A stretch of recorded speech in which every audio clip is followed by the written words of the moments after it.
এখানে একটা নতুন ভবন হচ্ছে, এটা হলো বুচ্চি পূর্বপাড়া সাইফুল ইসলামের বাড়ি। এখানে সাইফুল ইসলামে বাড়ি করার সময় এই যে পাশে যে ঘরটা দেখছেন আপনারা, দোকানের পাশে একটা করে, এই ঘরের মধ্যে মোটর রাখতো। মোটর রাখা অবস্থায় গতকালকে বা হয়তো এর আগের দিন কে বা কারা এখান থেকে তার যে মোটর আছে মোটরটা নিয়ে যায়। এই যে আপনারা জানালা দেখছেন, এই যে জানালাগুলো একবারে নড়বড়ে, এই জানলাগুলো খুলে এখান থেকে মোটরটা নিয়ে গেছে।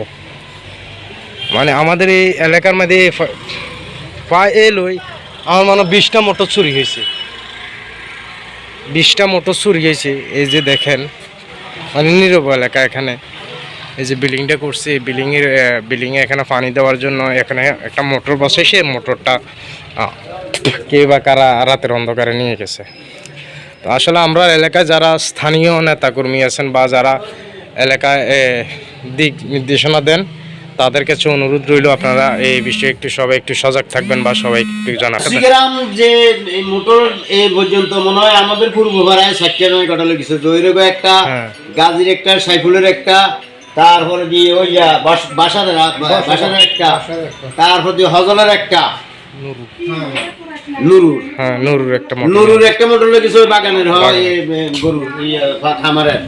যে এভাবে মোটরগুলো চুরি হইতেছে, আইন কোনো ব্যবস্থা এ পর্যন্ত আমরা করতে কেউ কোনো যতক্ষণ মোটর লেগেছে এই পর্যন্ত কেউ করে নাই। যার কারণ আমার মনে হয় যে এই মাদক আসক্ত যে ছেলেরা তারাই এগুলা করতেছে এই বিষয়ের জন্য। মাদকের পয়সা না থাকার কারণে, মা বাপের না দেওয়ার কারণে তারা এটি করতেছে। আপনারা তো এলাকার স্থানীয় লোক বা রাজনীতিবিদ, রাজনীতির সাথে যেহেতু জড়িত আছেন, এই বিষয় নিয়ে আজ পর্যন্ত কোনো পদক্ষেপ নিচ্ছেন কিনা বা পুলিশ প্রশাসনকে জানাইছেন কিনা যে এলাকায় এভাবে মোটর চুরি হচ্ছে বা মানুষের ঘর দুয়ারে, হয়তো আজকে মোটর চুরি করছে ওনার, কালকে আপনার ঘরও চুরি করতে পারে। এটা স্বাভাবিক, এটা করতে পারে, কিন্তু এই যে স্কুলে তার চুরি হয়েছে, তারপরে চুরি হওয়ার পরে পাইপগুলো নষ্ট করার পরে আমরা বারবার থানার